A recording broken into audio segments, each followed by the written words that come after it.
And so being part of enriched, enmeshed ecosystems of relationship are part of God's good design for what it means to be a human. And of course, as Christians, we'd say, and that needs a spiritual aspect as well. And so probably just one critique towards the end. One of his third points of how to create these spaces was prioritize experiences over instruction. He says unstructured play, shared challenges, service projects, and collective ritual matter more than curricula. In a successful youth group, formation happens primarily through doing, not instruction.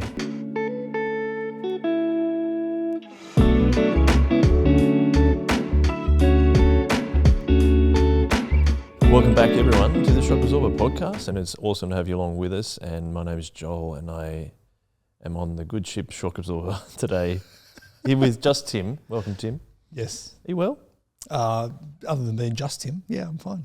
Just Tim. Just Tim. But couldn't you just say that as well as like, I am just Tim. It's I'm single name. Yeah, you're into your identity. Yeah, it's like Madonna on Prince. Or just Tim. Yeah, it's Tim. It's just Tim. Sounds like Justin, but with an M at the end.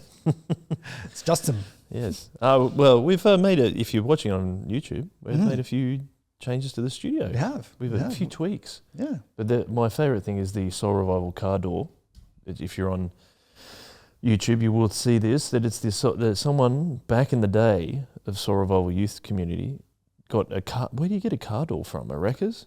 From an old car, I imagine. From an old car, I'd say. Yep. And has cut into it. I'd assume not laser cut. Probably not at the time. Snipped Snipped. somehow, and it says Soul Revival on it, which is very cool. Pretty cool. It was hanging up at our Kirrawee factory, but we've repurposed it for the podcast studio. The reason we did a bit of retweaking for the studio is that we've got an extra camera. We're just moving up in the podcast game. Yeah, they've got a nice wide angle. Wide angle. Yeah. I like to look, as wide as possible when on camera. What is it? Doesn't it add like 10 pounds or something when you're on camera? Right. Or does it take 10 pounds off? I don't know. Oh. Not sure. Maybe if we put makeup on, that would... That's the next step. Yeah, the next step. Makeup. The next thing you'll see. Next upgrade to our podcasting game is makeup artist. Want to get, like those upper echelons of YouTube podcasts. Get the modern wisdom type budget. Oh, yeah, with a huge, gigantic backgrounds. Yeah, those kind of things like that. I was thinking just makeup tutorials. That's what we're branching out into. Okay, there you go. Coming soon. Joel McMaster's makeup tutorials. Really, I have no idea what I'm talking about when it comes to that stuff. But what you do have an idea of talking about is running. Oh, right. You're almost at 21 Ks. Getting there. I've been working on a plan to get me up to my first half marathon. That's impressive. By the time this comes out, assuming everything goes well on Monday, I may be dead. So, where are you running? No, just that I'm running 21 Ks.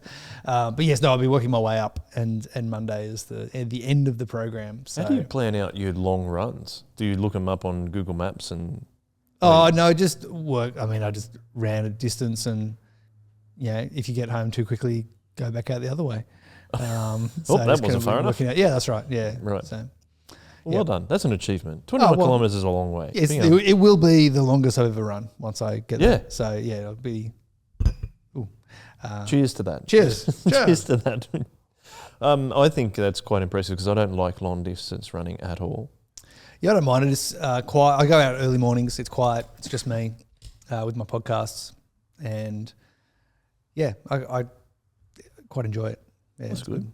Yeah, it's a good way to start the day. Yeah, very good. I was talking to my kids. They don't enjoy PE. Never have, and don't know where they get that from. Couldn't be prouder. Couldn't be proud. I was never a fan of PE, but I was talking to my daughter the other day saying, I think I'm the fittest now that I've ever been because I was not a sporty kid.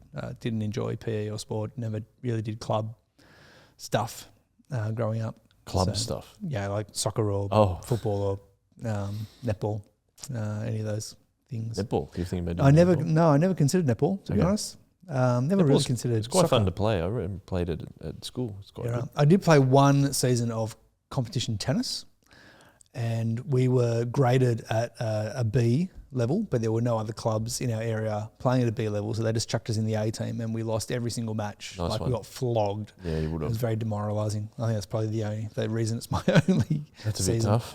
Yeah. Wow. Yeah, you wouldn't want to do that.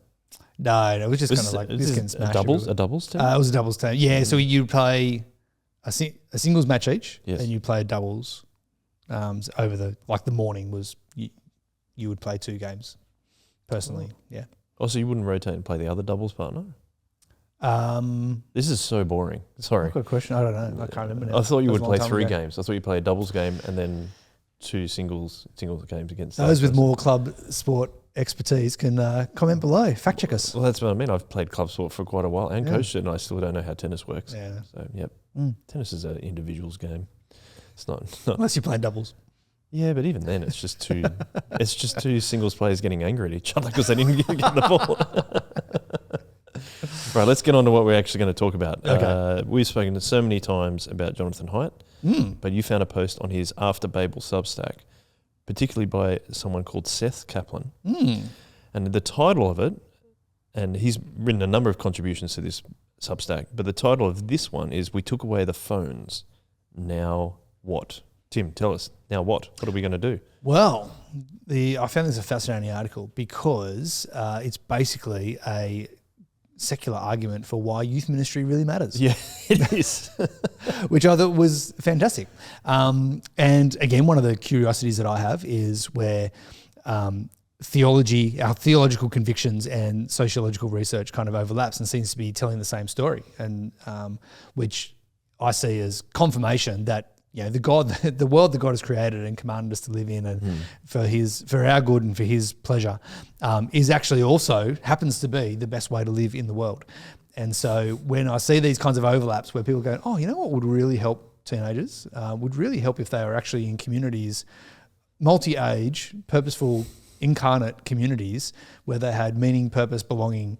That's kind of funny because that's that's our theological convictions of what church looks like, and what adolescents, and not that youth ministry per se is in the Bible, but the fact that they're part of intergenerational, purposeful, meaning-making communities.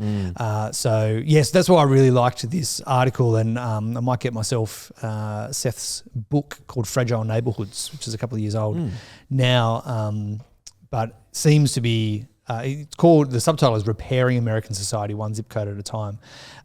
And I haven't read it, but what I like about the title, subtitle, and the promise of the book is that it's more of a corrective building up. So we've talked a lot about Ray Oldenburg and the third place theory.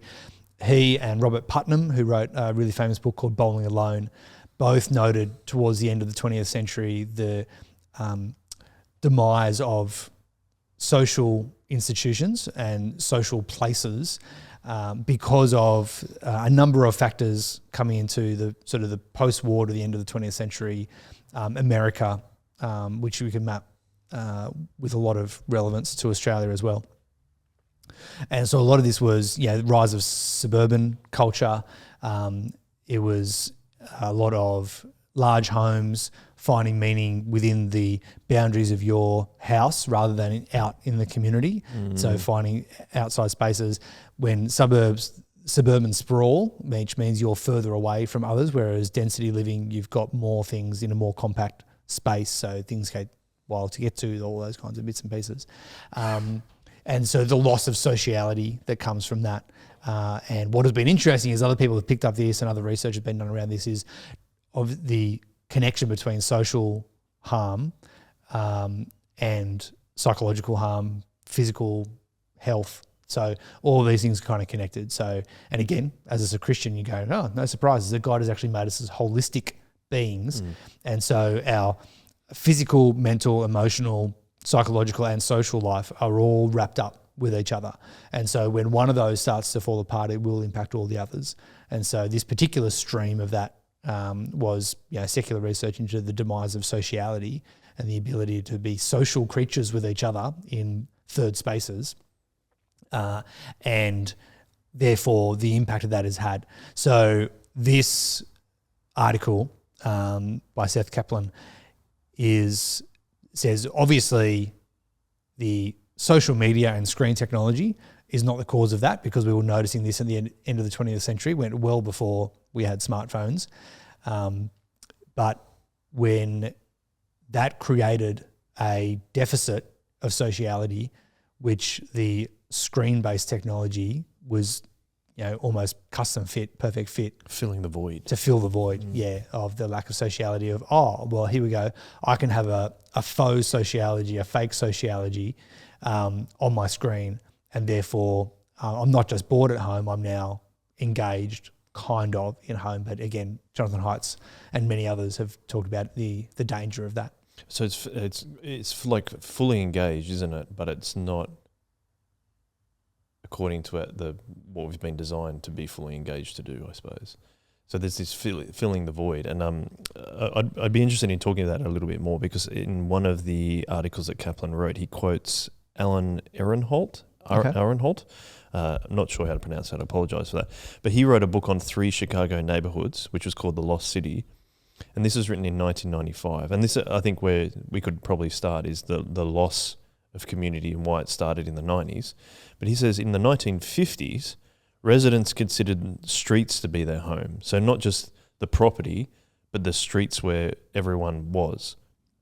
But now, and he's writing this in 1995, for many people, the street is an alien place. A block is not really a community in the neighbourhood anymore. Only a house is a community, which is a tiny outpost dependent on television and air conditioning. And it's accessible to other such outposts, even the nearest ones, almost exclusively by automobile. So do you have any thoughts on why that sense of community, the idea of that we're not out in the streets anymore, has led to the void being filled by social media and digital devices? Yeah, right. So obviously it's multi-pronged, but one of the threads, and this again is coming from Jonathan Haidt, is the overprotection in the physical spaces, and then that became partnered with an underprotection in digital spaces. So that's kind of the next part of the puzzle. But the overprotection, that largely can be traced back to sort of 80s and 90s, and the sort of media advertisement proliferation of abductions, kidnappings, all these kind of things. It was the era when apparently in America, I don't think this happened in Australia, but the face of a lost kid. Have you seen this kid on milk cartons? And so it was just kind of in every home, there was just this constant reminder that kids go missing, kidnapping. And so all this kind of rises. And so parent anxiety obviously rises. I mean, as a parent, the best thing you want for your kid is to keep them safe and to protect them and to look after them. And so the natural parental instinct kicked in, and we sort of, Western parents largely thought, the outside world is dangerous, and so the way we need to keep kids in. And so we had this shift away from stay out till dark, when the streetlights come on, come home, to come home straight after school.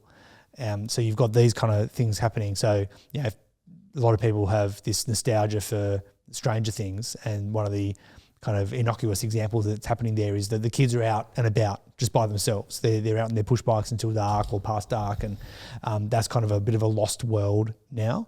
It's something that nostalgia kicks in for people who are watching that, particularly Gen Xers. That was kind of I'm just too young to really have experienced that. Plus I probably had, overprotective parents that were already on the cusp of saying, no, come home, be safe, those kind of things. That's a common thread. I think I had another one as well, but... Well, I was just thinking, as you were saying that, I feel like that has changed a little bit. We've talked about the e-bikes before, but I'm also noticing more teenagers out on just push bikes. Right, yeah. And this is purely anecdotal, but down the street is a family of kids that are kind of similar around my age, but they have friends in their years at school, which is just around the corner. And I see them riding their bike, even up to their friends in the morning. I saw one of them this morning, running down the street to go and find if his mate was ready to go to school and if they could either walk there or could just hang out before they still had an hour before school started. And I think, even if I think about my childhood, I lived on a pretty quiet street, but it was a pretty big hill, but I would ride bikes and rollerblades and stuff up and down the street with other kids from the community or someone that was at my local school. So I was wondering, do you think that another impact of that would be just the way, something we even discussed with Dave Stonestreet a few weeks ago, and we've talked about it before, is the idea of that a lot of our children, and including mine, well, one of them doesn't go to the local school anymore. They go to all his, like my son has to catch a train for an hour and 10 minutes each way to get to where he goes to school. I suppose that would probably impact a part of it, is that he's losing that time of playtime together with other kids, which is one of these arguments in this article, is where the importance of that for growing up. But also, there's also the idea of like both parents working as well, right? And that seems to influence that. Usually would be mum. If it was a two-parent home, mum would be home the kids would come home to mum being at home. And I think that seems to probably have an impact of some kids are probably getting home before their parents, and they're like, here's the key, you get in to the house first, but stay in the house because I know where you are if you stay in the house. Yeah. So that again was sort of a Gen X kind of reality, was the growing up as the latchkey kids. And so sort of the youngest Gen Xers, the oldest millennials, particularly when they hit upper primary and high school years, were also largely, the first generation to be largely impacted by the rise of no-fault divorce, which meant, so either, as you said, you've got both parents working, or you've got an enormous uptick in kids coming home to single-parent households, typically single-mother households, and of course the mother working to afford to parent the kid and shelter and food and all those kinds of things as well. And so all of that led to this latchkey generation that comes home by themselves. And yes, as you say, we want to know that they are home, and that's achievable. One of the things they said in the article, I'll just quote this: in the heyday of youth community groups, and this is what we'll kind of get to, kids' social lives were embedded, local and immediate. Children spent hours each week with peers, building forts, organising games, planning events, or simply hanging around, building independence, responsibility and connection. They had little incentives to retreat into solitary entertainment. These groups anchored childhood in real places, making neighbourhoods feel alive and meaningful. Streets, parks, basements and community halls became stages for shared memory rather than empty transit zones between scheduled activities. And so actually just reading that, another thing, obviously, that sort of impacts 80s to 90s culture and increases right today is video gaming technology, which again, well before smartphones, provides it can be a social thing. And I remember going over to mates' places to play video games. We never had one growing up, but go over, and that was a highlight of me going to visit my mate's place. Like, oh, you've got a console. I love playing with my friends together. But there also was the growth of single player games as well within that, so you can play by yourself. And so that provides an option for being at home with something to do. Whereas if before you had those things, the most exciting thing to do was outside your home. But slowly over time that changes to the most exciting thing you could be doing is inside the home. Now, well before that, you still had afternoon cartoons and kids programming and all sorts of things like that. So it's not the only factor, but I think there's a number of things that sort of come together there that all accumulate to this children being at home more often, being insular, the loss of space. So you've got all these different factors playing together. And so why do you think that's important? And we can obviously refer to the article as well, but why is it important that we at least try to rediscover a version of that? Because what have we lost in terms of our children not being able to play with each other in the streets for as much anymore? Yeah, so I think, again, thinking theologically about who we are as people, God has made us to be incarnate people and to be social. The one thing that's not good about the garden is that Adam is alone. And so the importance of community and society, obviously there's a picture of marriage there, but it's not just marriage as being imaged there. It's also just the other personness. We're actually built for the other. And so there's much bigger things than just marriage going on in Genesis 2. It's also talking about the importance that God has made us for society, culture, other people, friendship is really key to who we are. And so all of these factors that have, obviously we've become really aware in the last maybe 5 years of how isolated and lonely a lot of people's experiences are, and the particularly acute effect that has on adolescents in particular, though of course there's lots of loneliness across all generations, that it's a reflection of what God has actually made us to be, incarnate, relational, social beings. And so even those who aren't Christians, they're still living in stride with whom God has made them to be when they are incarnate, social, out and about. And this is what all these secular sociologists are noticing. And the secular psychologists are seeing the negative effect of not being in these spaces and the positive effect of being in these spaces. So one of the other curious things, and Jonathan Haidt is in the field of positive psychology, so there's been another change in the last 15 years potentially. So psychology was largely a field of how to fix what was broken, but a big shift happened where it was positive psychology came in. It was actually, well, what if we studied what was good? And so Jonathan Haidt's early work on the happiness hypothesis and a number of other things like that was on the forefront of popularising positive psychology. And so one of the parts of this article was that longitudinal studies found that kids who participate for multiple years in Scouts programs, for example, have measurable gains in positive character attributes, trustworthiness, helpfulness, future orientation, significant increases in cheerfulness, helpfulness, kindness, obedience, trustworthy, hopeful future expectations.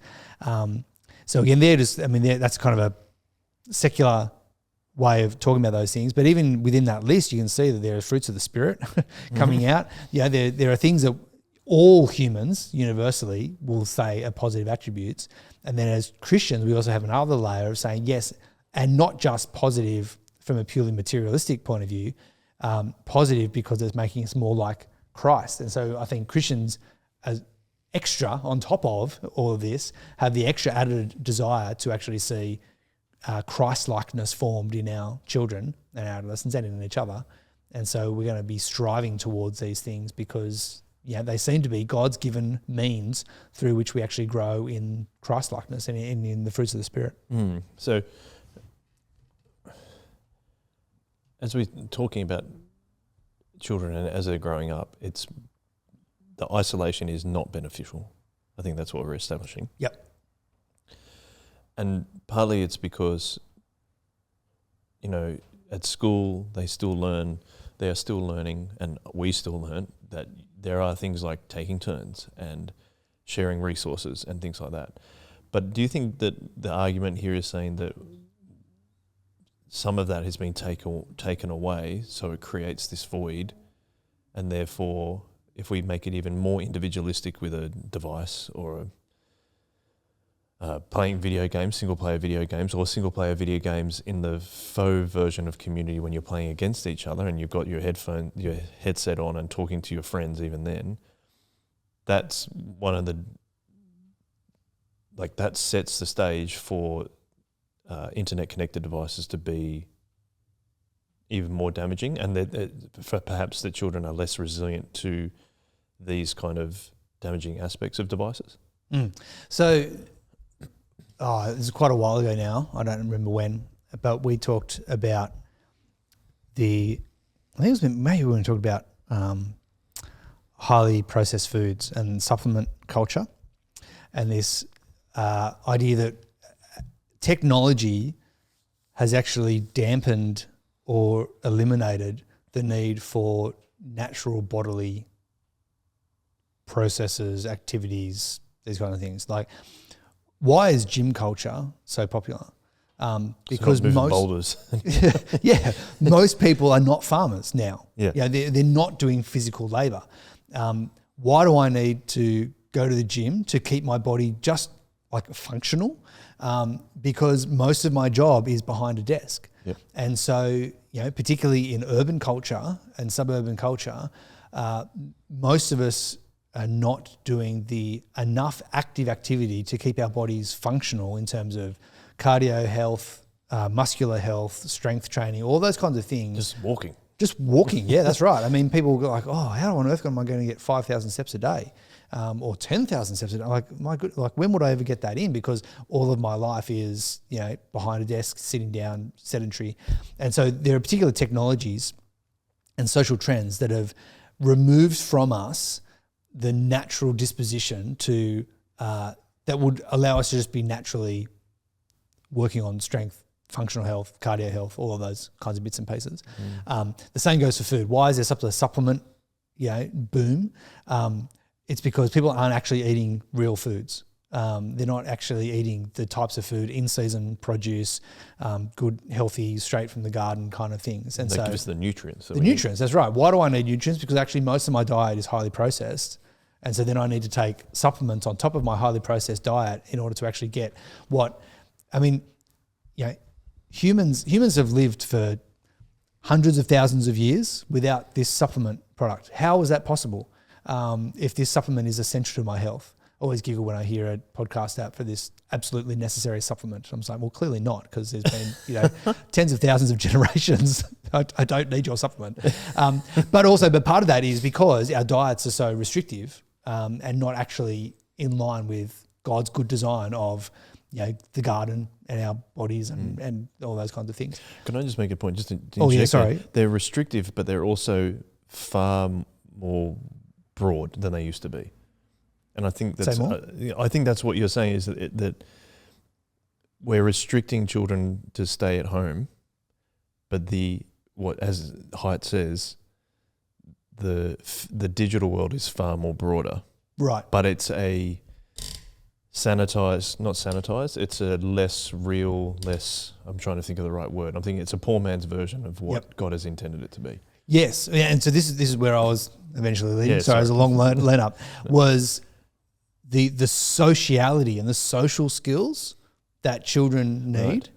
Once again, there's been technological advances, sociological advances. The trend of urban culture is such that what would have been normal in previous generations of kids hanging out, learning social skills, things like social learning, emotional regulation, all the conflict resolution, activity planning, collaboration, yes. All of these kinds of things are just not in a child's normal growing up now.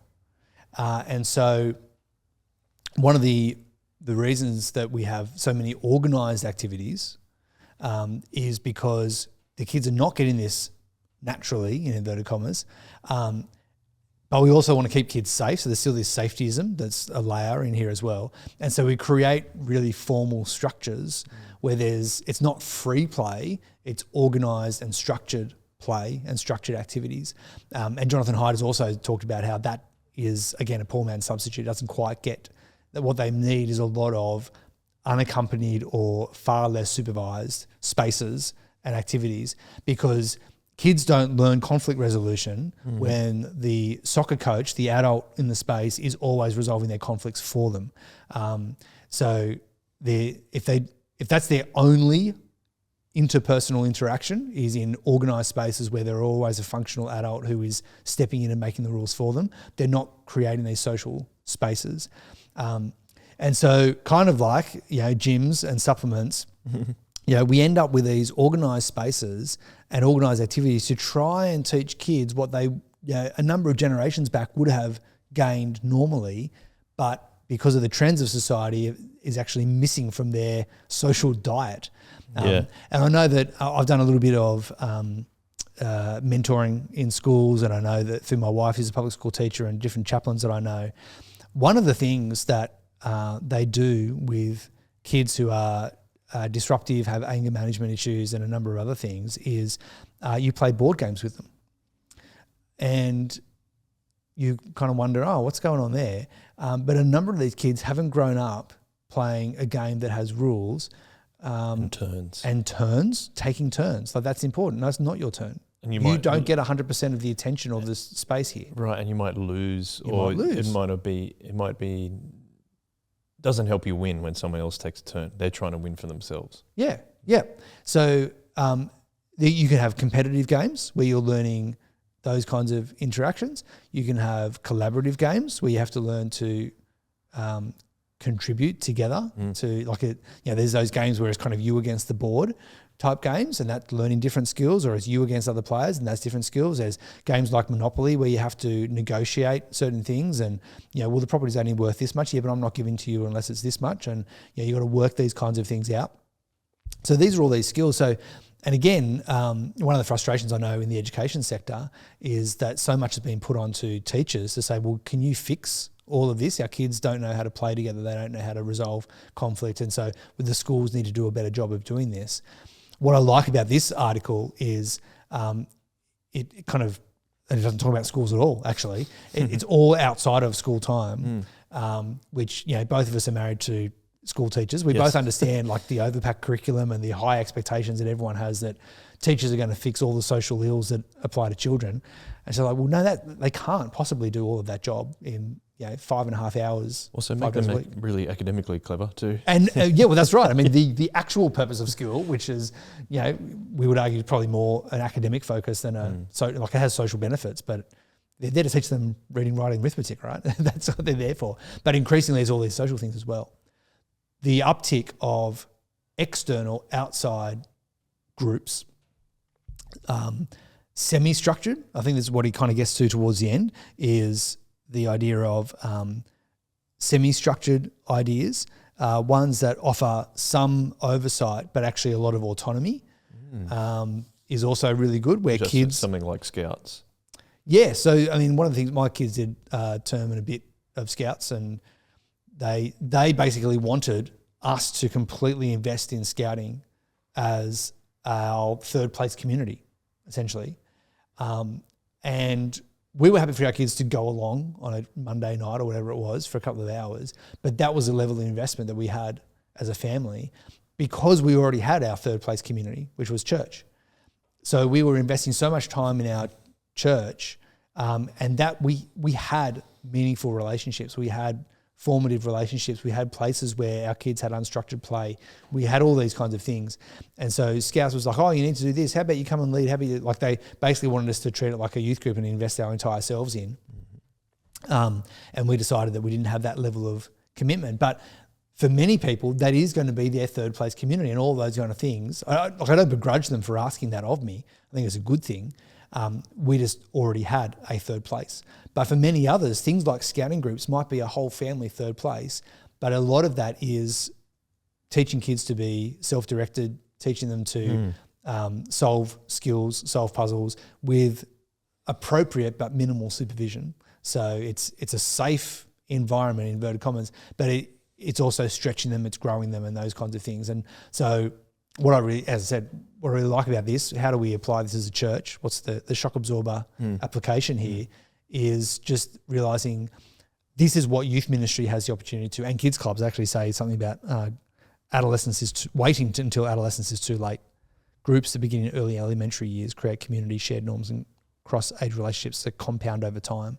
So kids ministry, youth ministry, that has plenty of unstructured time, plenty of space for play, plenty of time for young people to have autonomy. So, they say, teenagers taking genuine responsibility. We would call that light leadership. When our teenagers have responsibility, then our teenagers are running activities and leading talks and learning how to be a leader and all these kinds of things. YouthWorks IT camp, all these kinds of bits and pieces are all kind of feeding this. And what I would expect the outcome to be, therefore, is that flourishing youth ministries to have really positive psychosocial benefits for those who are participating in them. And again, layer on all of the Christian benefits as well, but even as just that psychosocial development, we would expect that the kids and teenagers involved in our churches should have a lot of these positives. The Kaplan describes them as a thick relational ecosystem. Yeah. Which I thought was really cool. So your connections with people are layered and overlapping. And because of the community, you see people at sport, at church, in the neighborhood, at school. And I think that it's interesting if you just add in a church community, I see them around when I'm not in church as well. Yes. So it's part of that thick relational idea. He says that those relationship ecosystems have persistence. So it's the same people week after week. They overlap, as I was saying just there. but you have a reputation with that. Like people know who you are and know what you like and what you enjoy. Yep. And then it's also like there's an inescapability apparently. So when conflict arises, you can't just jettison out. You can't just say, I don't want anything to do with this now. But that, I think, a word that is used a lot with children now is resilience. And I think that's probably being a more nuanced look at like how children can be more resilient, because we just tell them to be more resilient, or we just say, well, just deal with this stuff. Like unless they're exposed to stuff to learn how to deal with it, you can't just be more resilient. Yeah. Which is why you have sometimes children collapsing in certain areas where they're like, I don't know how to handle this, because they haven't experienced it before. Yes. But something like, and this is obviously where we're heading, is a healthy church community, but also a healthy kind of youth community as well, is really important for children to develop all those qualities that we're talking about. Yeah, and keep digging through the layers here. And part of that resilience factor is this, the attachment theory stuff is quite popular at the moment, but secure attachment helps me to stretch. So when I feel like I've got a safe home base, it energizes me and empowers me to go and try new things. Whereas if I don't feel safe in my what should be my most secure attachments, then I don't want to risk. So risk taking is a sign of healthy safety. There is a sort of a full circle of that. Risk taking can also be someone who's highly unsafe and trying to find some sort of like secure attention, those kind of things. Yes. But healthy risk taking comes from a place of secure attachment. And again, I think this is what you're saying there about that ecosystem interacting with each other. So this is Yuri Rofenbrenner's idea of the ecosystems of learning and ecosystems of a child's development, and the movement of people and relationships through the different concentric circles of development is really key. So the fact that you're, for my kids, some of their school teachers also go to our church. Yep. Some of them also live in South Village where we live, in our apartment building. So there's this movement in between, and so that, again, why local can really help, because you are seeing people interacting. So it's highly unlikely for your son to see many of his teachers. Presumably many of them don't live in our local area because he's not schooling in our local area. Right. They probably come from all over the city to come and teach at that school. But the locality piece becomes one of the opportunities for cross relational ecosystems to keep feeding into each other. And that, again, just kind of helps build that resilience as well. And I see that in my children, is that they're like, I saw this person and I saw this person at the shops, or we saw them at football, or we saw them, but they're from church, and they're like, I know who those people are. They're part of this my community that I'm part of. Or I saw like the boy who goes to school, or I saw that. I think that in doing this, looking at these articles, I'm interested to see how that's highlighted, like how important that is for children, and how you look at it in a long-term, 30,000 foot view of going like, oh wow, this is, it's the age-old maxim of it takes a village to raise a child. Yeah. But I think I was saying to you before, and all this, we were always talking about, the shock absorber and the survival Kool-Aid, is that what makes me really happy is my children growing up in a healthy, thick relational ecosystem, not just outside of church, but churches forms a very foundational part of that. So they've been coming, my son in particular, he was probably one of the first 4 or 5 babies born at Sorrow Revival Church. But he's grown up in it from the very beginning, and he's gone through all of our different age kids ministries. He's now going to youth group. He went to our years 5 and 6 group, which is Fuse. And now he's in the service at church. But what I'm interested in him, he just goes, yeah, that's what I do. Like there isn't much pushback from him of like, why do I have to do that? Like he's like, yeah, that's what we all do. But it's because there is an ecosystem he's growing through. Yes, that's right. And that ecosystem is not just the 12 years old that he is. It's actually the 30 to 35 years old. Yes. So the health of the ecosystem right now actually dates all the way back to Stu's ministry to you as a teenager at high school. And so I had this conversation with my youth works advisor, shout out to Megan. You were talking yesterday about the difference between our two youth ministries and kids ministries here at Revival. So we have our Miranda campus and our Kirrawee campus. Yeah. And our Kirrawee campus, the strong core of that cohort are largely families from church. Many of those are kids of people who grew up in Stu's ministry 30 years ago. Yes. Whereas our Miranda campus is our partnership with Miranda Congregational Church. We've talked about that a lot. The core of that group, there are a couple of church families there, but the core really are not yet Christian teenagers who come from the local community. And Megan was saying, oh, that's kind of interesting. You've got these two different cultures going. Is that good, bad, neutral? Like, what's your observation of that? And I'm like, well, actually, what's interesting is what Miranda is now is what Guy Meir was 30 years ago. Right. You know, small number of church families, but large numbers, not of the same scale at the moment as it was in the 90s. We talked about that before. But large numbers of public school, not Christian homed teenagers coming along, finding Jesus, finding community, finding value. And many of those now 30 years later grew up. Some of them got married to each other. Some of them have kids. Some of them, and they are still around in Soul Revival. And their kids are now the youth group of today, 30 years later. And so, maybe God might do the same thing. We might, continue to grow the one here at Miranda. God may continue to bless us with more and more community kids from local high schools that come along, find meaning, find value, find Jesus, find salvation, stick along with church long term, maybe grow up. Some of them will get married, find partners from others, will have kids, and in 30 years' time, we may have the same kind of thing, that we have a strong core of Christian kids who are basically second-generation Christians that can grow up and be the core that then missions out from the strength of that. Okay. And so, yes, the ecosystem of faith that is established around your kids and my kids predates them.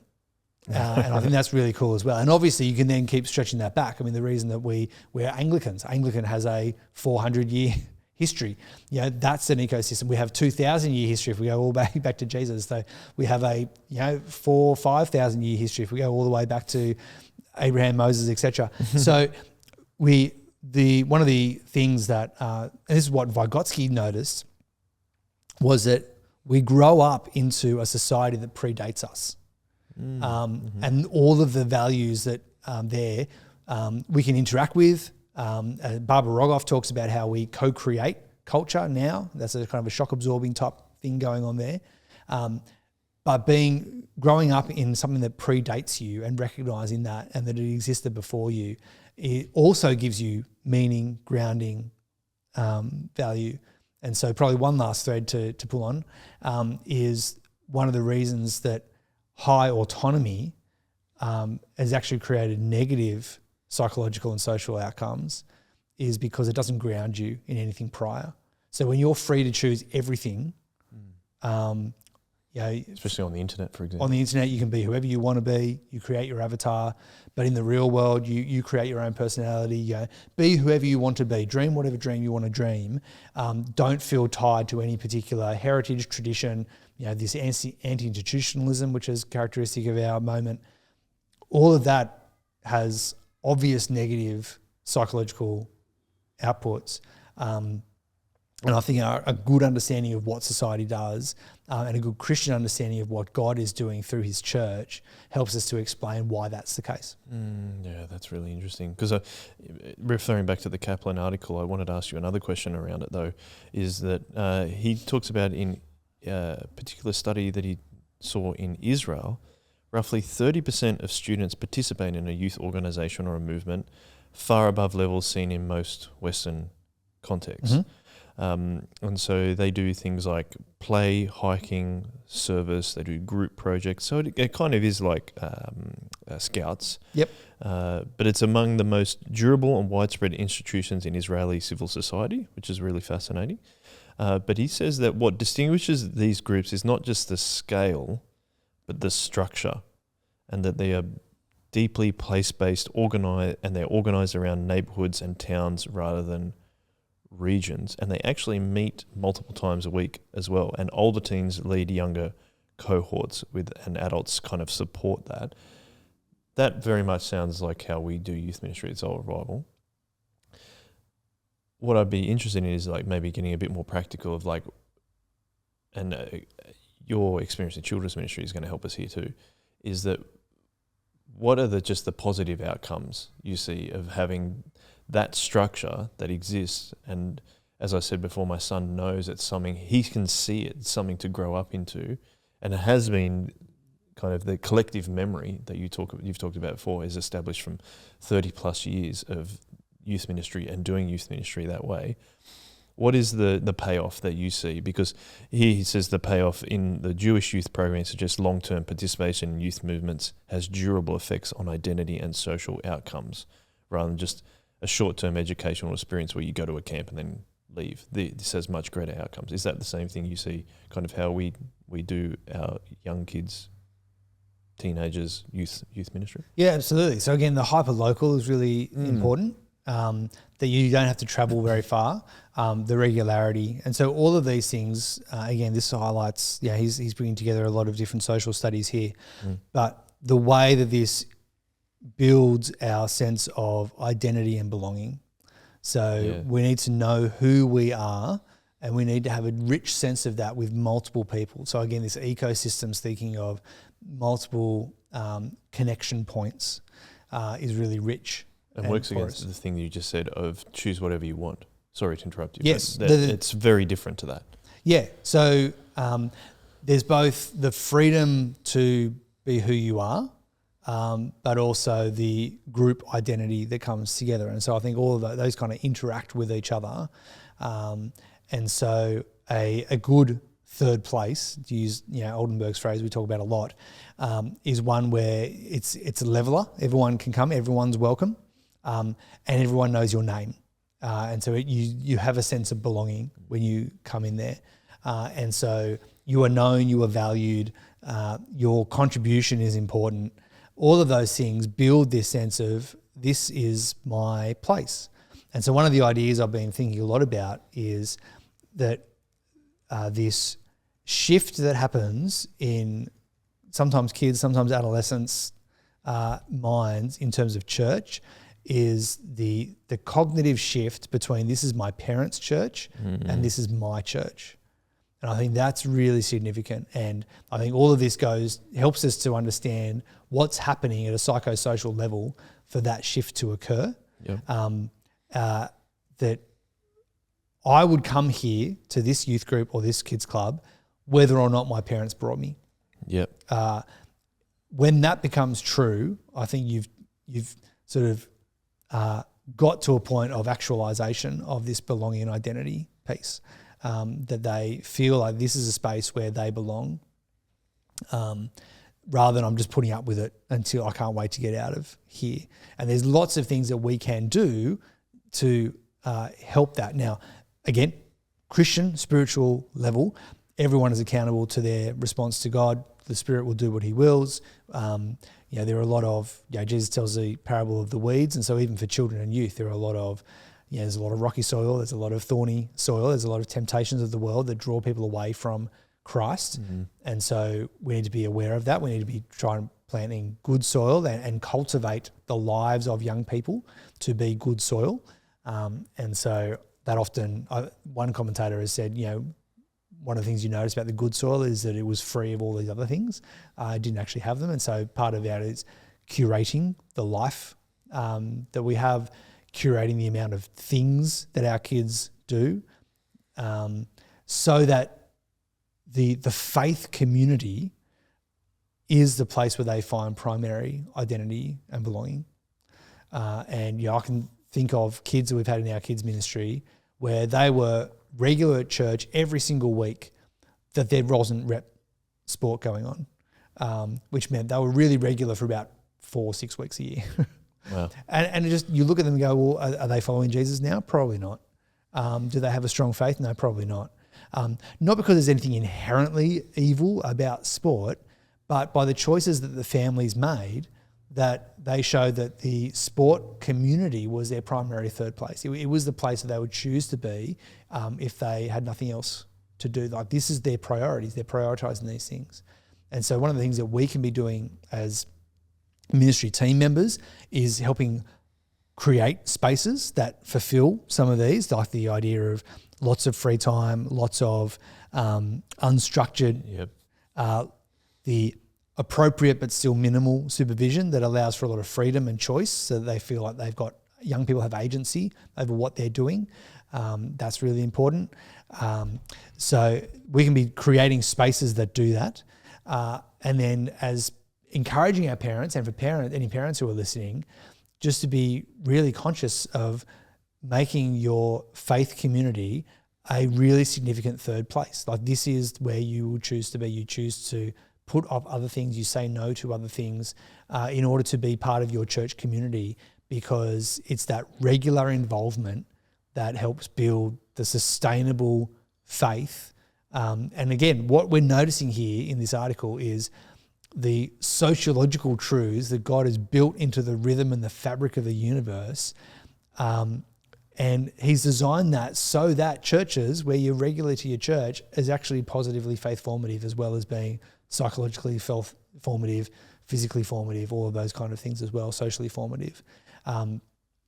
So we don't need to over spiritualize it and go, oh yes, but we should just want to go to church and the Holy Spirit will do his will. And, we can learn from these things. We're observing what God has built into the universe. And so that's, use those systems, and don't try and work against the regular rhythms that God has given us. It would be kind of like saying, God will keep me sustained. I don't need to sleep for 8 hours a night. I can just keep on going and not listen to the regular rhythms of my body.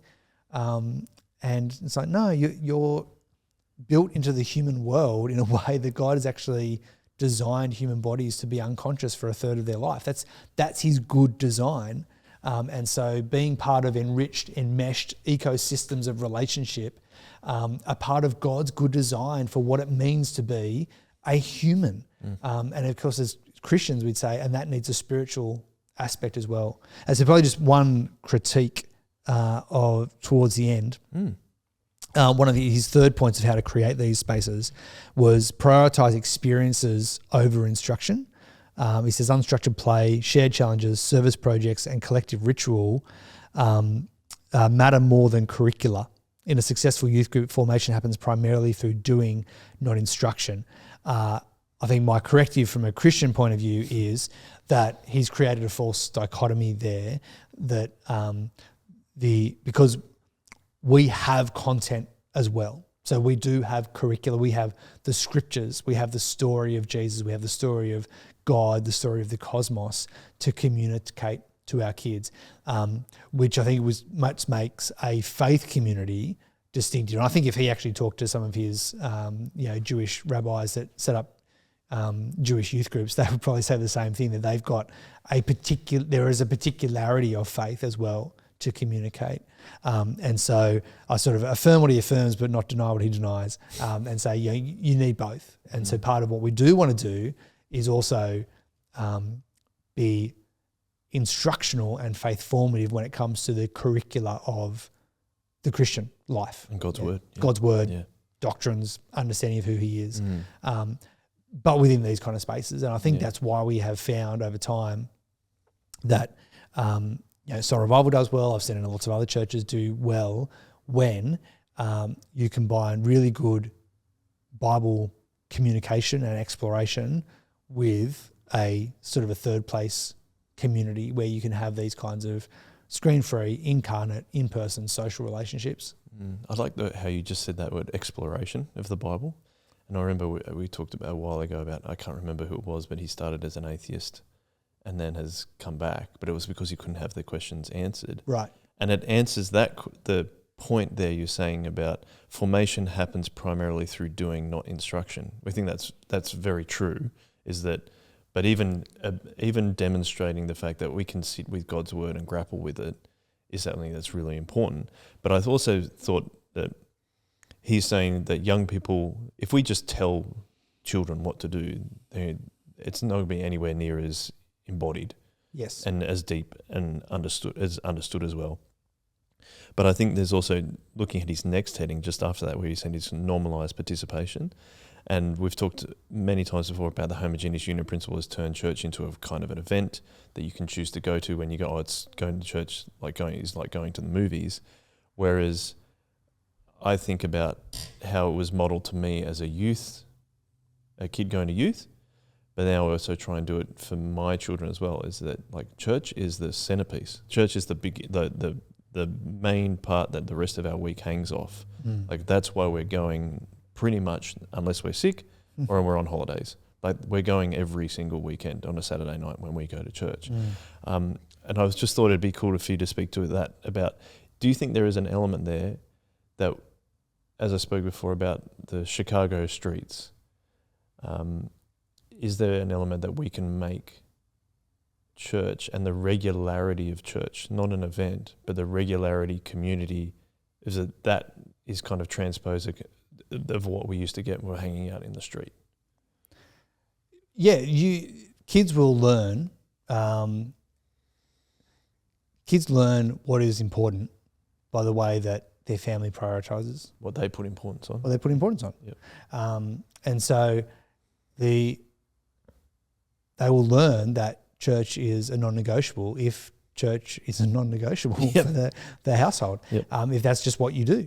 And so, they're never questioning why would you go to church, and again, I've said before, my kids are relatively compliant. They've been really happy kids. We've never really had any school refusal, church refusal, anything else. But same here so far. But my kids have never asked like, "Oh, do we have to go to church this week?"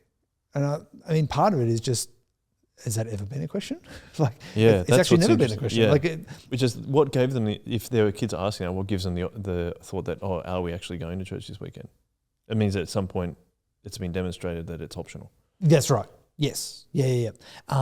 Now, again, and I give that caveat about my kids being compliant because I know that is not every parent and I know that is not every child. Yes. That there are children who, for a variety of different reasons, have a lot of school refusal, church refusal, all sorts of different things, and that can be multi-compounded. So I don't want to in any way minimise that. And obviously there are very acute cases of that need proper medical, psychological intervention. So I want to say absolutely all of those kind of things. So I don't want to minimise that. But just in the regular rhythms of life, the kids will know what is important to you by what you do. Yeah. And so, most parents, school is a non-negotiable. You go unless you're sick or on holidays. Okay, and so most parents will say, well, if you're committed to this sport, then you're committed for the next 6 months of games. You've made the commitment, so we're going to do this. Most people enrolled in the local soccer club don't wake up on Saturday mornings and go, so what do you reckon? Do you feel like playing soccer today? It's like, well, no, the game's on. You've signed up. This is what you do. And so sometimes it's just helping parents to see, do you have the same level of commitment to your church community as you do to school and to sport or to other extracurriculars that you do? Or is church the first thing to go when your week gets busy? They'd never miss a soccer game. They'd never miss a trumpet practice. They would never miss a day of school unless they were sick or on holidays. But by Sunday morning or Saturday night, it's just too busy and church can be optional. I'm a bit tired. Yeah. And so when there's an easy excuse to not attend, that place of formation, which is what this article is all about, that place of formation becomes an optional place of formation, and you will lose a huge amount of the formational benefits of actually being embedded in that community. And so, yes, I think and again, we've talked a lot about there's a theological category there. There's the idea that we are saved to community. That our salvation is corporate as well as individual, and so church is necessary for salvation. In the sense that not that you couldn't be the only Christian in a village and Jesus goes, oh, you can't enter my kingdom because there's no other Christians for you to hang out with. But it's an essential part of how God has saved us, that he has saved us into a body and we are to express the body.